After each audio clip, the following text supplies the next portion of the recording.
নমস্কার বন্ধুরা, চেটেপুটে চ্যানেলে আপনাদের সবাইকে স্বাগত। দেখুন আমি এখানে 1 কাপ পরিমাণ চিড়ে নিলাম। চিড়ের মধ্যে ধান থাকে, সেটাকে ভালো করে বেছে নিতে হবে। এবার চিড়েটাকে আমি ভালো করে জল দিয়ে ধুয়ে নিচ্ছি। এই 2-3 বার মতো জল পাল্টে পাল্টে একটু ধুয়ে নিতে হবে।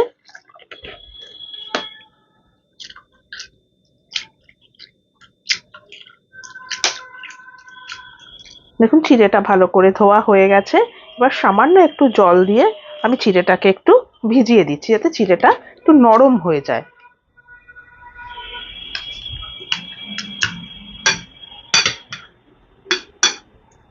হাফ কাপ মতো জল আমি দিয়ে দিলাম। এবার চিড়েটাকে আমি মিনিট 10 একটু ঢাকা দিয়ে রেখে দিচ্ছি। এখানে আমি একটা আলু সেদ্ধ করে নিয়েছি। এবার এটাকে আমি গ্রেটারের সাহায্যে একটু গ্রেট করে নিচ্ছি। হাতের সাহায্যেও আপনারা ম্যাশ করে নিতে পারেন।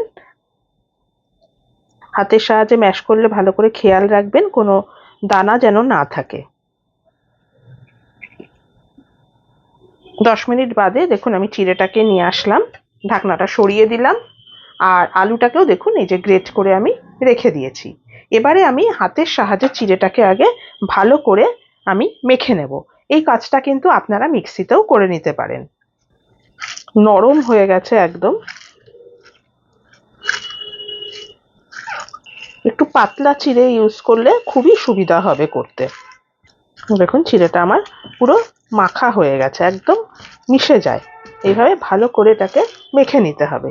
এবারে এর মধ্যে আমি যে আলুটাকে গ্রেট করে রেখেছিলাম সেই আলুটা দিয়ে দিচ্ছি। তার সাথে আমি আরো কিছু জিনিস এখানে দিয়ে দিচ্ছি।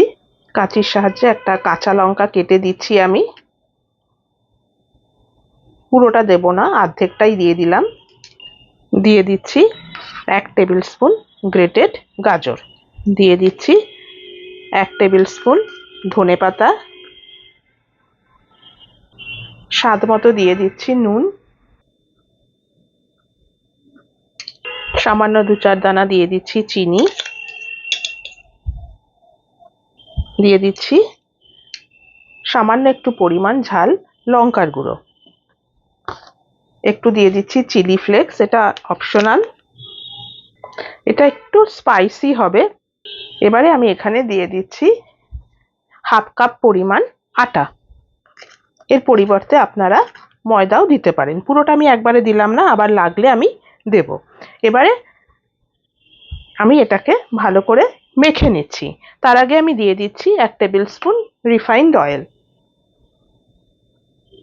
ভালো করে এবার আমি মেখে নেব। আগে জিনিসগুলো ভালো করে মিশিয়ে নিই।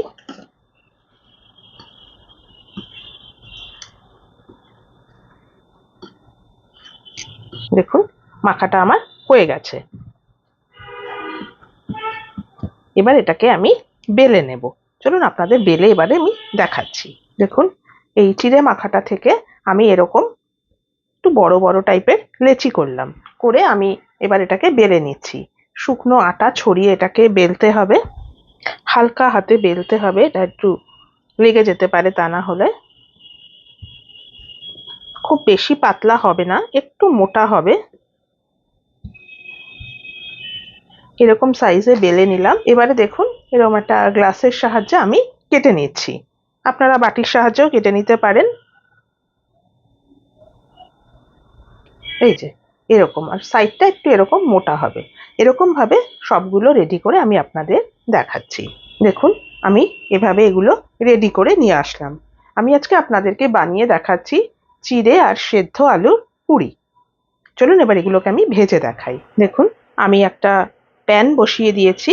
এখানে আমি কিছুটা পরিমাণ তেল গরম করেছি। এবার আস্তে আস্তে এক একটা করে পুরি আমি ছেড়ে দিচ্ছি। একদম নতুন ধরনের একটা রেসিপি, আপনারা বানাবেন। ছুটির দিনে তো আমাদের লুচি তো খাওয়াই হয় অনেক সময়, সেক্ষেত্রে আপনারা এই রেসিপিটা কিন্তু ট্রাই করতে পারেন। ভালো লাগবে আপনাদের। খুব বেশি ফোলে না এটা, যেহেতু আলু রয়েছে আর একটু মোটা এটা বেলা হয়, কিন্তু খুব চটপটা একটা স্বাদ হয় এটায়। এটার সাথে কোনো সবজি খাওয়ার দরকারই পড়ে না, শুধু একটু আচার বা সস দিয়ে আপনারা খেতে পারেন, বা গ্রিন চাটনি দিয়েও খেতে পারেন, যেরকম আপনাদের পছন্দ।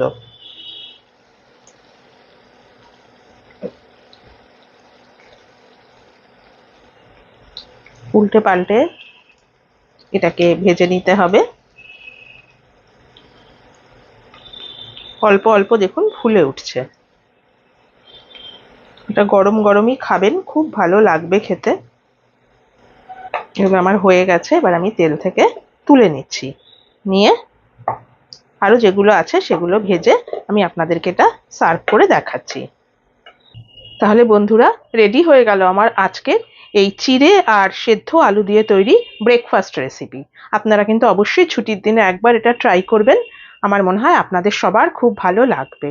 আমার এই রেসিপিটা যদি আপনাদের পছন্দ হয়ে থাকে তাহলে প্লিজ আমার চ্যানেলটিকে সাবস্ক্রাইব করে একটা লাইক করে আমার পাশে থাকবেন। আর যদি ফেসবুক থেকে দেখেন আমার পেজটিকে কিন্তু ফলো করে নেবেন। আজ তাহলে চলি, আবার চলে আসবো অন্যদিন নতুন কোনো রেসিপি নিয়ে। সুস্থ থাকবেন, ভালো থাকবেন, নমস্কার।